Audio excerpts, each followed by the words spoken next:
Some call me Steve, Dad, husband, or friend. Others might call me boss, coach, or mentor. Today, you can call me the Leadership Hacker.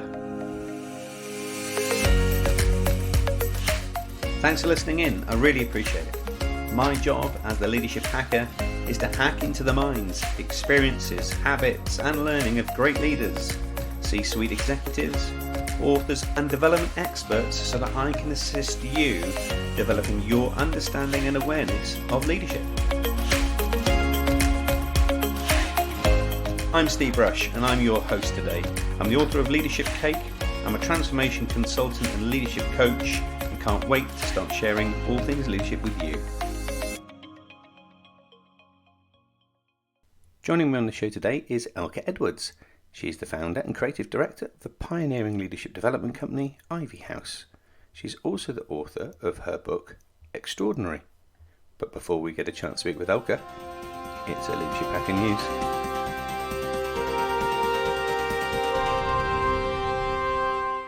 We would all agree that innovation is a key part of any leader's core tenets these days.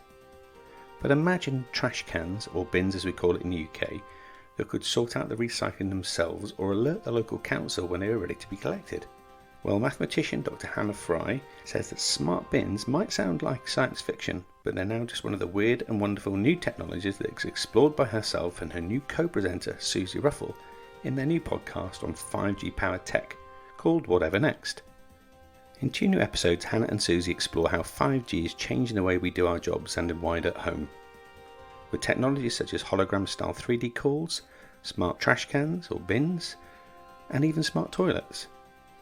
It's a version of the future we can really get behind, laughs Hannah. A smart city where a bin chases a rubbish truck down the street. Many of the technologies that Hannah and Susie encounter are already changing people's lives right now. In their home episode, Hannah and Susie speak to locals in Orkney, islands just north of Scotland, where a 5G network has replaced wired internet and brought films, music and social media to entertainment-starved locals. Faster connectivity has had a massive impact, says Susie. Apparently BBC's Asia network is one of the most popular stations now on the island of Stronsay. New volumetric images and also video can be used using 5G to bring 3D models to life for hologram-like 3D calls. Susie says there are so many benefits of a hologram call. You can walk around a picture, you can see it from any angle, you actually feel like you're in the room with that person or that product. The technology can be used to bring 3D models of houses to life, Susie explains, or to show off the shapes of proteins. It can help brainy people do crazy jobs, she says. So my leadership thought of the day is as leaders, how open is your mindset to new, innovative, and what often appears to be wacky ideas at the outset? An open mindset allows us to explore the unthinkable, unlock potential in people, systems and processes, but pay attention to the voice in your head, the one that might say, these ideas are trash. Hey, do you see what I did there? Well, it could bring our bias and our worldview right to the fore and close down new opportunities, and it could hold us back. That's been the Leadership Hacker News. If you have any insights, information or stories you want our listeners to hear, please get in touch. Our special guest on today's show is Elke Edwards. She's the founder and creative director of the pioneering leadership development company Ivy House. She's also the author of Extraordinary, How to Lead a Bigger, Braver, More Meaningful Life. Elke, welcome to the Leadership Hacker podcast. Thank you very much. Delighted we have the opportunity to get inside some of the things that are extraordinary and why they are, maybe for some, but maybe not for others. But before we do that, perhaps you can give our listeners just a little bit of a backstory as to how you've arrived at leading the business you are now and what you're doing right now. So, well, I'll start, if I may, with what I'm doing right now, because that'll give you a bit of insight into how I got here. So I run Ivy House. Well, actually, I don't run Ivy House. We have a CEO. I'm the founder of Ivy House. And Ivy House is an organization that has a mission to put human development at the heart of how we educate people, whether that be in schools or in organizations. So I've spent my whole career working with leaders. So as a leadership developer, as an executive coach. And while I took, and we worked with about over 40% of the FTSE 100, did it for about 20 years and worked all over the world. I think by the end of it, when I sold our last business, we were working in 37 different countries. And while I was doing that work, I think I had a bit of I had a realization. It wasn't, I think I had a realization. I had a realization that there are a set of skills and knowledge that literally make a game-changing difference to how your life turns out. And of course, I was working with CEOs and their boards and their teams, and actually it started to really bug me that this knowledge was only being given to people that had already, in many ways, created some success in their lives. So that sort of, I got that bee in my bonnet, and as a result, ended up selling my last business and setting up Ivy House. And we're really now focused on emerging talent, future leaders, graduates, apprentices, but also we have a program that works in schools as well. And so I guess I'm really in my element. I found my purpose. So what was the initial kind of bug for you? How did you end up in the career you're in now? Where did it start? Oh, I had the most unplanned career known to man. I did a degree in media and communication, and by default, I ended up interviewing a marketing director of Laura Ashley, which back in the 80s was super cool, by the way. And she offered me a job on their graduate placement. So I ended up becoming a graduate trainee at Laura Ashley, supposed to be a 2-year program. I had come from a family of sort of self-employed people. I'd always worked within the family business. So they put me on the floor in their Cardiff branch. After the first 2 weeks, I had sold more store cards than the whole company put together. Wow. So I got, well, it's quite simple, really. You just ask people and tell them the benefits, and they say, yeah. But I got a call from the CEO who told me this news and said, you've done this incredible thing. I'd like you to go on the road, basically, and train every one of our stores how to do what you've been doing. So there I was, 21. I was literally, I think, almost the youngest person in the store, writing my first sales training program, which I had really no idea other than what I actually did myself, and set off on the road, which I did for about a month. And then when I came back, it was my 9th week. They gave me my own store to run. And these are just my sort of sales. This store was 93rd in the country, and after 3 months, it was number 1. So, but I'm not joking. I really was just doing what came naturally in that. Right. Ask customers, help customers, find out what they need, change the window every few days so it doesn't get boring, that kind of thing. And then, to be honest, I went on a really higgledy-piggledy journey through ad sales, through recruitment, where I really learned about people, and then ended up running a call center for a travel business that went spectacularly broke. Bust was on the 9 o'clock news. So a really higgledy-piggledy journey. But what was always within it was leading people, managing people, having targets, understanding what has to happen. And eventually, as luck might have it, I got offered a job with a consultancy in London called the L&L Group, who I guess really taught me my trade. They taught me to put, into some form what I'd been doing naturally to date. So I became a consultant to organizations that were looking to improve their performance. Then I got headhunted by Ogilvy and worked there. And eventually we set up Blue Sky, which was the company that we run for 20 odd years. And an award-winning company as well. Multi-award winning. Actually, we won 43 awards in the last 10 years, of me being there, actually. Amazing. And I think our closest competitor had 6 awards. So we're quite proud of that. So what do you put that down to? Bloody hard work. Am I allowed to swear? Yeah, of course. Actually, I've never been asked that, actually. Lots of things. We recruited an incredible team. We were very, very blunt and honest with our customers. So we took on our customers' problems as our own. So if a client, one of my famous calls, I got a call from Sky once on a Friday night. The marketing director at Sky had been an old client of ours at American Express. And he really just arrived at Sky and he went, "We're launching digital in 2 weeks and nobody in this building knows what it is. And we have 3,000 people in call centers that need to be able to sell it in 2 weeks' time." And literally, I turned the car around, went straight back to the office, called everybody in. And over that weekend, we created a program for him that we had 30 people up on site by the Tuesday delivering. Awesome. So I think we were just we didn't have big company mentality. We just thought certain things were always doable, and we worked really hard to get them done. We were also really results orientated. Like if it wasn't going to work, if it wasn't going to move the needle, if it wasn't going to improve engagement or improve sales or customer experience, then we didn't do it. And that's really important, isn't it? I find in the conversations I have with my clients, there almost seems to be a little bit of shyness around being so results focused. But actually, it's what drives everything as a result, right?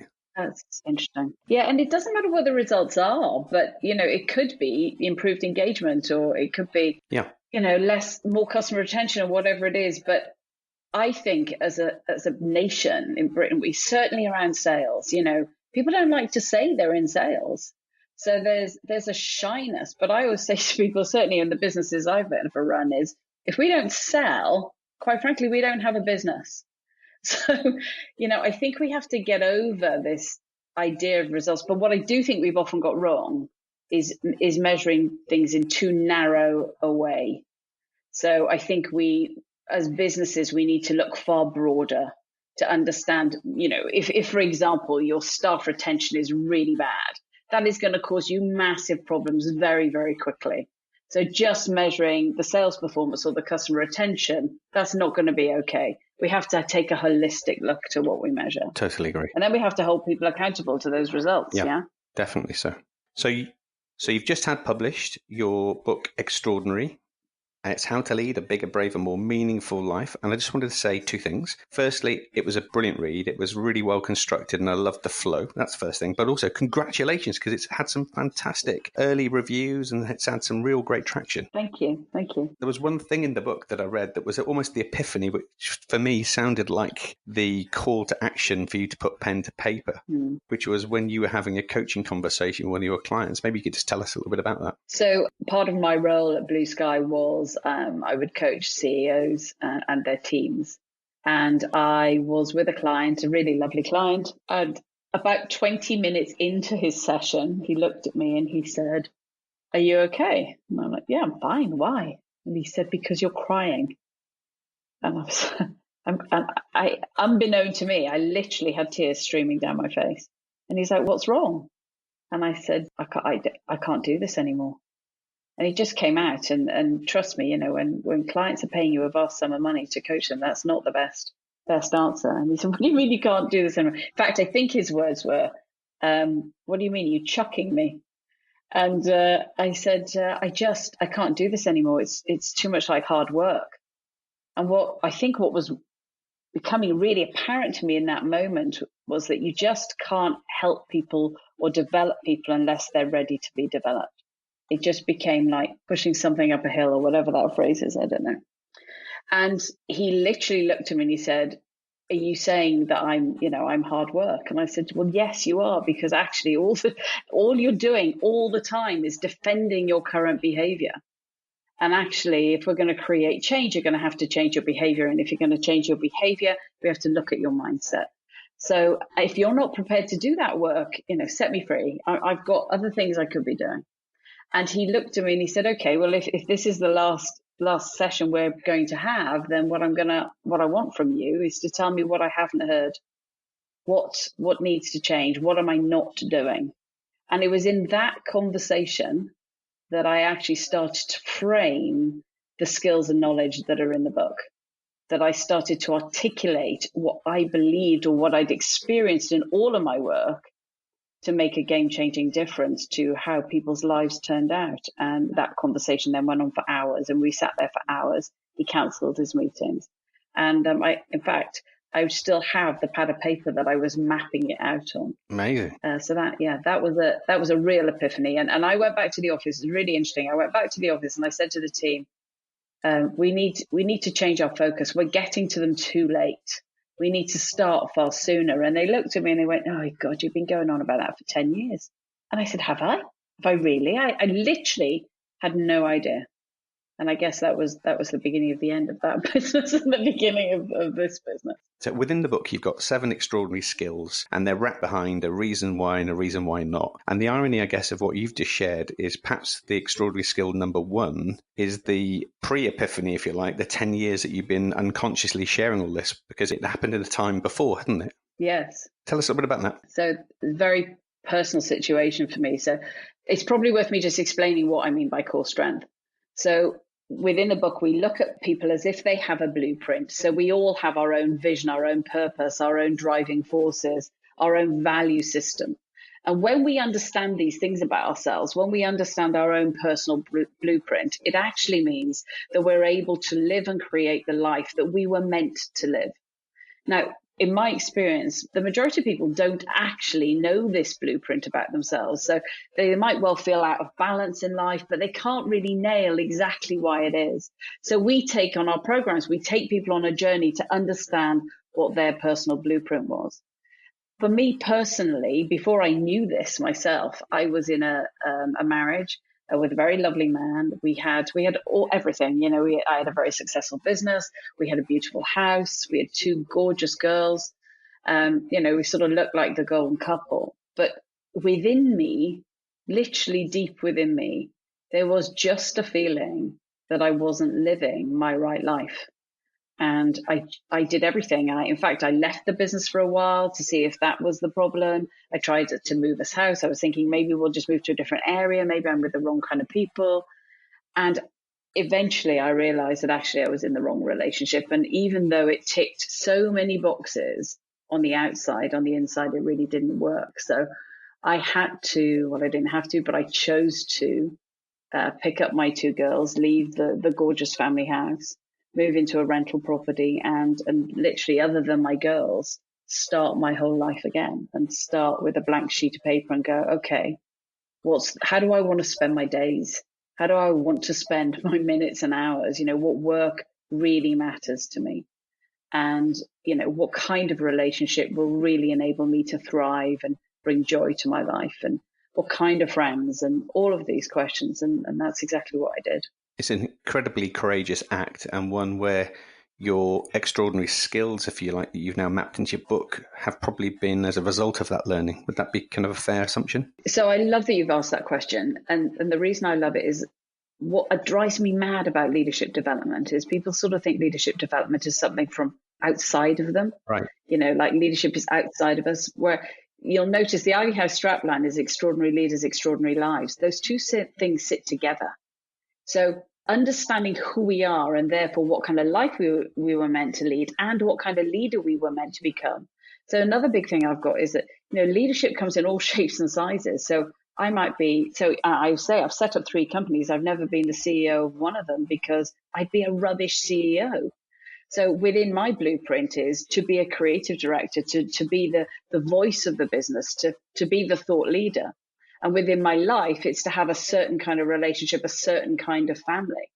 And actually, those 2 things are so intrinsically linked. Aren't they? Yeah. I mean, they're one. I'm one person and I live different parts of my life. So, yeah, you're completely right that the skills throughout the book apply to people's outside of work lives and inside of work lives. But I think the 2 things are the same.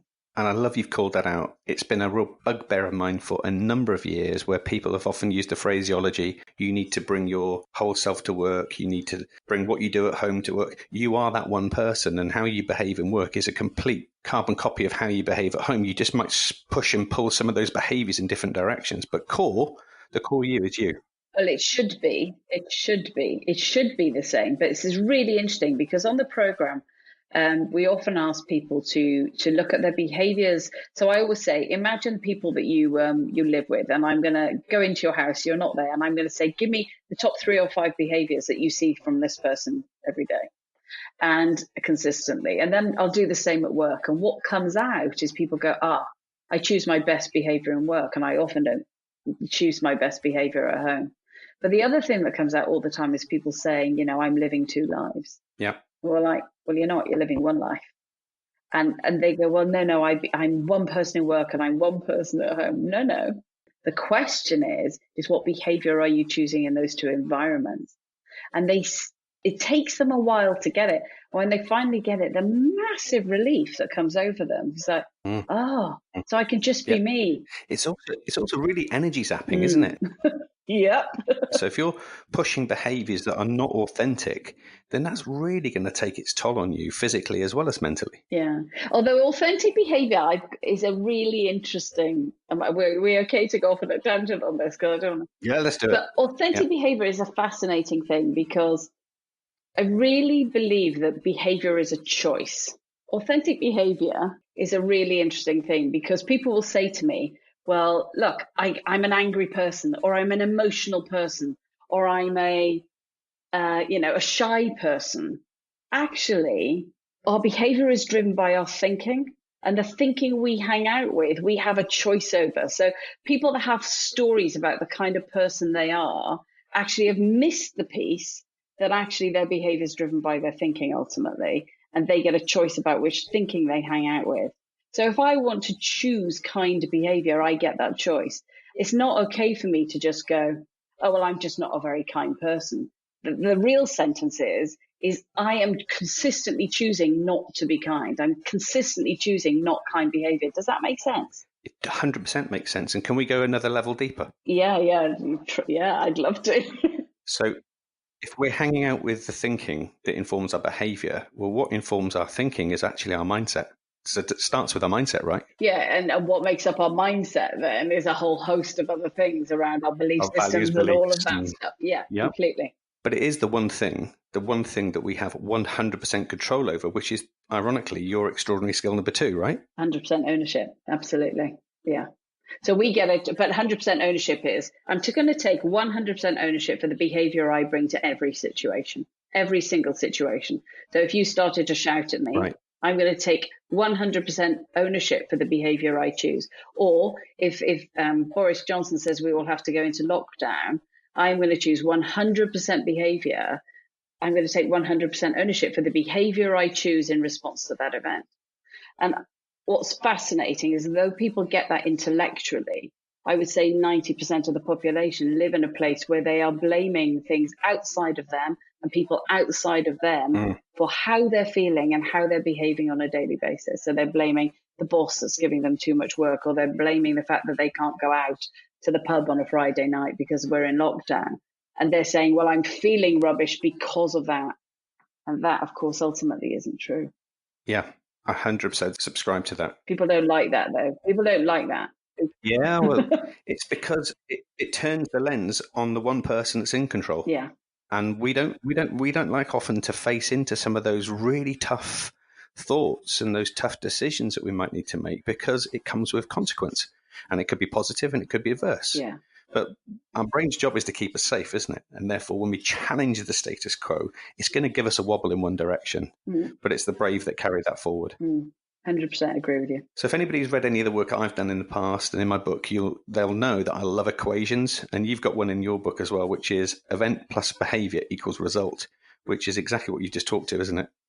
Exactly that. So the theory behind it. So event plus behavior equals result. The theory behind it is, and not even the theory, but the thinking behind it is that, the majority of events that happen to us, we can't control.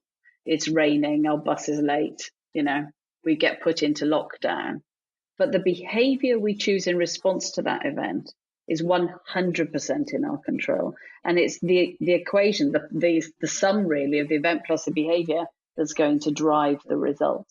And that affects literally every few minutes of your life. I mean, minute by minute, we're making decisions about how we're going to respond to every event, minute by minute.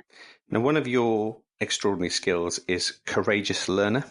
And that really prickled me, because I love the whole principle of learning and lifelong learning. But there is something that is about being a courageous learner that is somewhat different. Maybe you can give us your view on that. So learning is really interesting when we talk about learning, because most of us equate it to reading books, watching videos, learning, sort of academic learning, which is, of course, where we start learning, isn't it, in schools, or, it's where we sort of formally put a title on it in schools, and we're learning academic stuff. A courageous learner actually has the courage to recognize that their opinion is merely their opinion, and that other people have opinions too. and neither are right or wrong or better than worse than the others. So a courageous learner, number one, has the ability to look to themselves, to recognize that they have the courage. We talk about having the courage to look at the raw facts and understand that maybe the behavior I chose yesterday when I was in a meeting wasn't great, therefore I maybe want to apologize, but also has the courage to recognize that if you and I have a completely different opinion on something, that I am able to shut up the voice in my head that is ready to defend my opinion, ready to argue stand up for what I believe to be right, and recognize that you believe what you believe to be right too, and recognize that you have your opinion based on all the data that has informed your opinion over your lifetime. And just have the courage, we call it sitting above the line, to go into a meeting or to a conversation and go, wow, you have a completely different opinion to me. Brilliant. Tell me what you think. Tell me why you think it, what data informed your decision. And not with the motivation to prove you wrong, but with the motivation to go, wow, you just added a whole load more data to my thinking so that together we can resolve the problem. Now, what's interesting, I did a talk to a massive global organization a couple of weeks ago. They're 100 top leaders. And this was the thing they were stumbling over most. Because culturally, and it's true for all of us, I think, we're brought up in an environment where we say, stand up for what you believe in. Whereas actually, how about listen to what other people believe in? Yep. Consider other people's opinions. And they really came back at me on this. And eventually they went, oh my goodness, we are stopping our learning because we don't listen. And I was like, yeah, my work here is done. Yes, start listening and recognizing your opinion is just your opinion.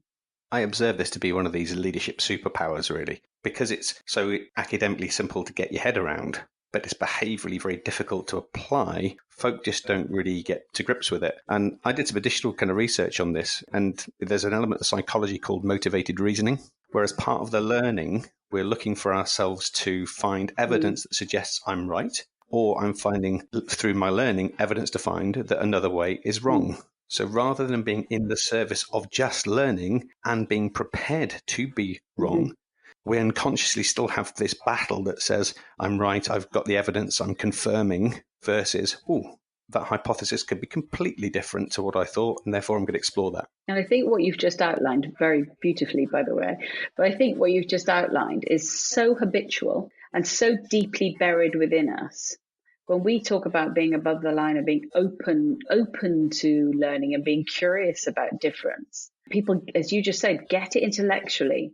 But actually, the minute they're put into a situation where people disagree with them or they feel under pressure to come up with the answer, which is another massive problem with leaders, they feel like they've got to resolve things and they've got to come up with the answers and they've got to make all the recommendations.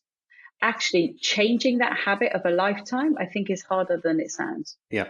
I concur. I always give people the example, like you're at home and you're arguing with your partner about where you want to go on holiday. Well, that would be a nice argument to have right now, though, wouldn't it? Yes. But you're arguing with your partner. My argument with my husband is, I want to go on holiday to anywhere that will have me, and he's like, well, just wait and see what happens, Elke. We'll be safe. But you're arguing, and he's saying, oh, well, we should do this. Now, I always say to people, are you actually listening to what the other person's saying, or are you constructing your argument so that when they take a breath and you get the opportunity to speak again, that you are perfectly, communicative and eloquent in what you say? And pretty much 99% of the population put their hand up and go, yeah, I'm doing that. I'm not listening. I'm creating an argument so that I can speak well and trounce them, wow, and win when I get the opportunity to speak again. Now, if we take that, which exists wholeheartedly in our organizations today, if we take that sort of attitude, then how are we ever going to learn? Exactly right. Now, there are a number of extraordinary skills I wanted to get through, but probably not going to be able to dive into them all in the way that I'd ideally love, which is also a great call to action for others to get hold of this and explore it themselves. But the one that I do want to get into is this whole principle of intentional relationships. What was it that caused you to call this out as a theme? So I think what caused me to call it out actually was two things. Firstly, the massive dysfunction that you see in business through relationships.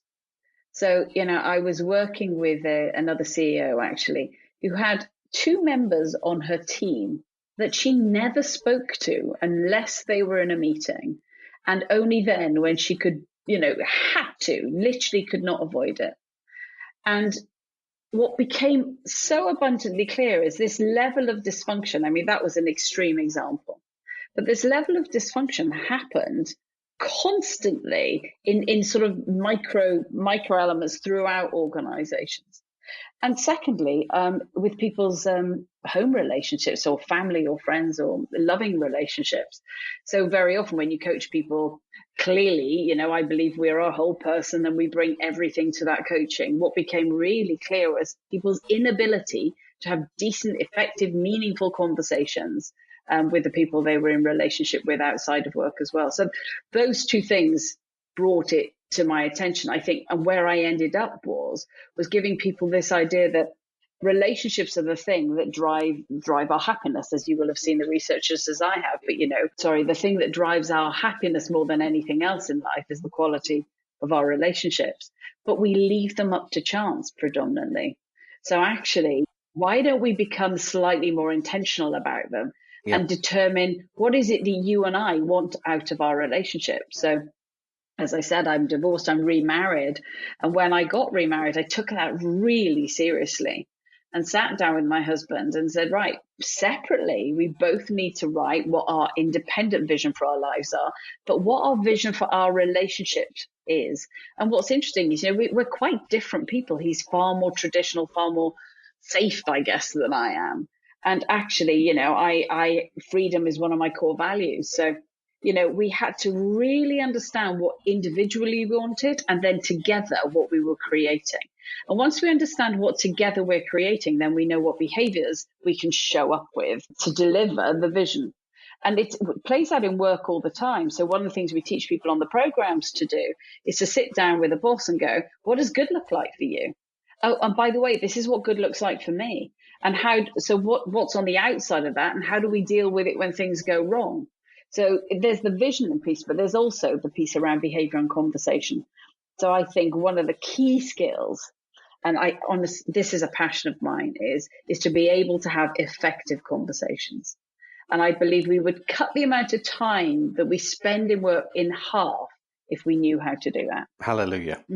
And in meetings, endless meetings. Yeah. You see it everywhere, don't you? People are speaking for the sake of speaking. There is a lack of direction and lack of purpose in the communication and the conversation. And as a result, we burn hours and hours and hours, right? Yeah. And then people then don't say what we call, naming the elephants in the room.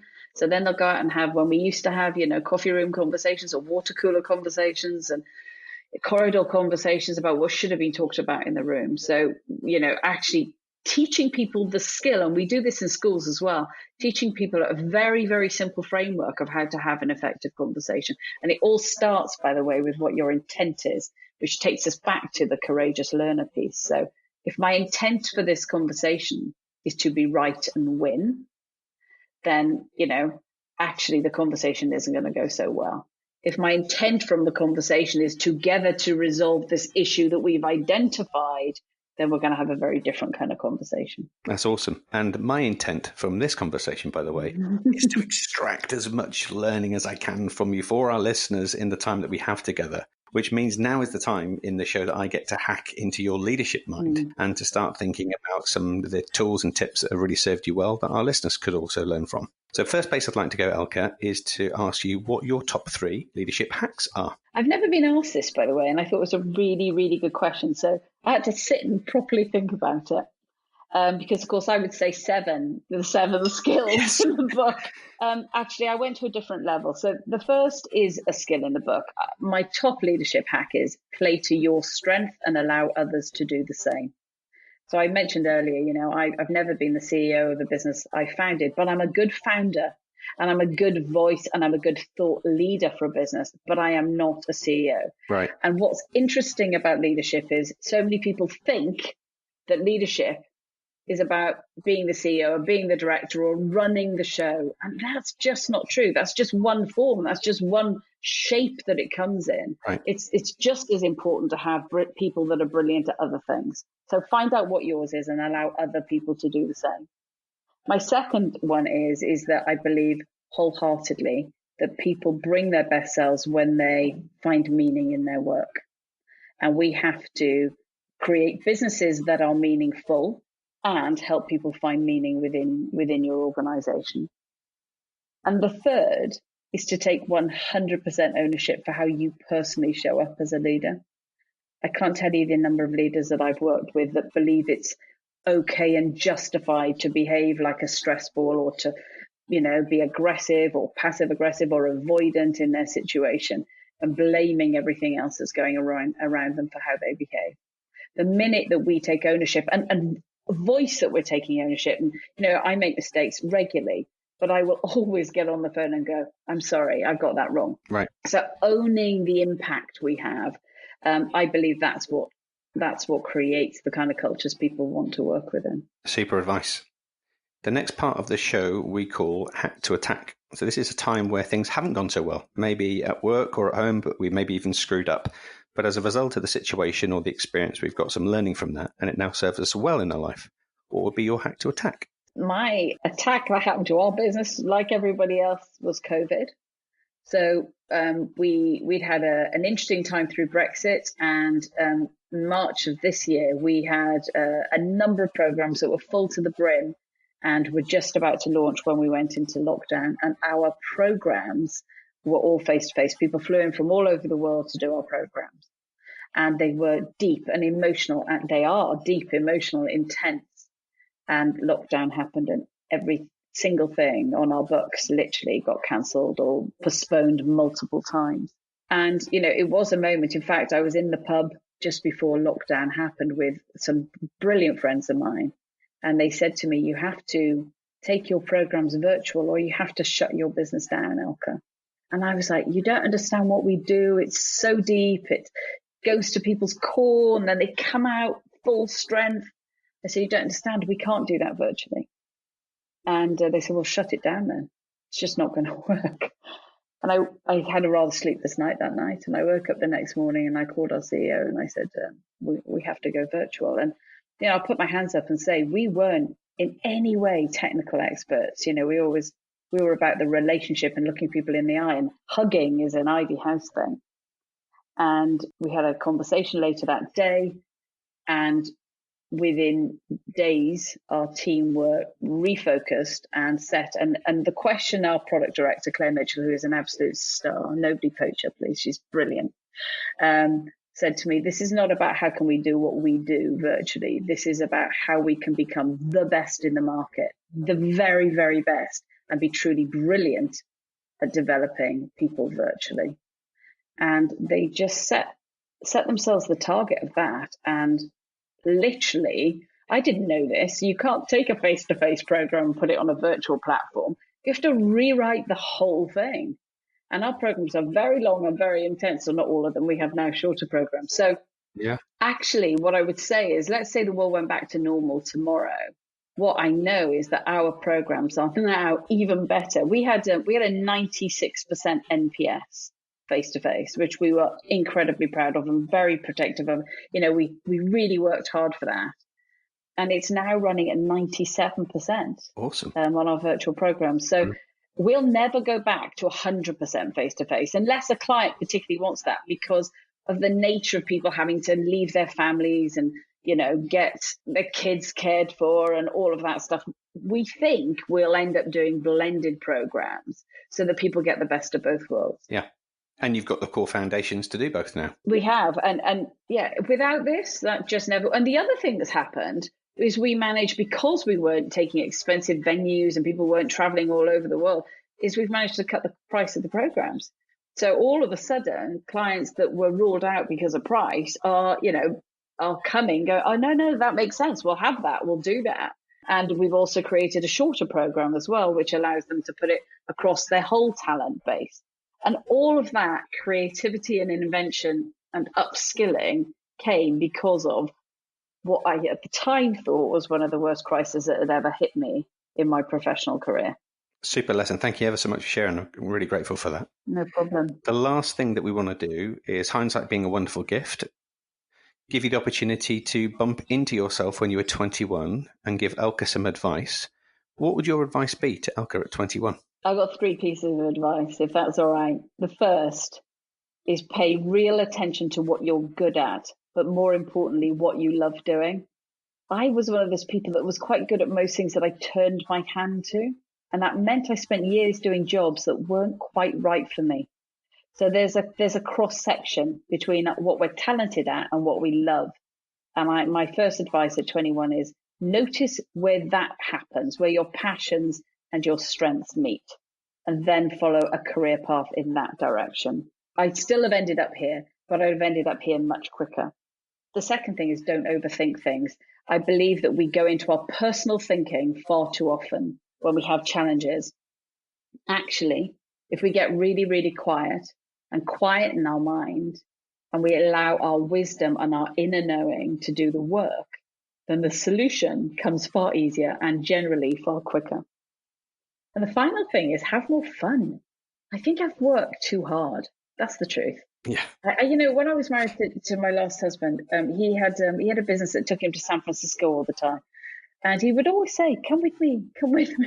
And he'd go and stay with friends in San Francisco and he'd have an amazing time. And I'd always say, oh, no, you know what? Business is too busy. We've got too much work on. And I always said no. And, I really, really regret that. So that doesn't happen anymore. Now I say yes when people ask me to go to San Francisco. Good for you. and if you're having fun, it makes the work get done too. Yeah. Oh, I haven't heard that before. That's good. Yeah. I stole this from a good old friend of mine. His name's Wolf Rinke. He's an author and great sage. And he had these business cards that said fun on the back of every single business card. And his mantra was, if it's fun, it gets done. Yeah, good. I like that. I will steal that too. So, Elke, you've been an amazing guest on the show. I know that our listeners will be thinking, how can I find out some more about Ivy House and how can I get a copy of Extraordinary? Where would you like us to send them? Well, it's very kind. Thank you. I've really enjoyed talking to you. So our website is ivyhouse.co.uk. You can get the book off Amazon. The other thing that we have is Extraordinary Unplugged, which is our own podcast. And it's all people that have put their hands up and said, I'm on a journey to create an extraordinary life. And they're coaching calls, really, where people bring challenges. And that's getting a lot of amazing feedback. So if people are interested in this kind of journey, they might be interested in that podcast too. We'll make sure all of those links are in our show notes. Thank you very much. Elke, on behalf of the Leadership Hacker podcast and our listeners, thanks for taking time out of your diary. It's been an absolute blast speaking with you. I think we could have probably carried on for hours and get into some of the details. It's been super you being on the show. Thanks ever so much. That's a pleasure. Thank you very much. I genuinely want to say a heartfelt thanks for taking time out of your day to listen in too. We do this in the service of helping others and spreading the word of leadership. Without you listening in, there would be no show. So please subscribe now if you haven't done so already. Share this podcast with your communities and network and help us develop a community and a tribe of leadership hackers. And finally, if you'd like me to work with your senior team, your leadership community, keynote an event, or you would like to sponsor an episode, please connect with us via our social media. And you can do that by following and liking our pages on Twitter and Facebook. Our handle there is @LeadershipHacker.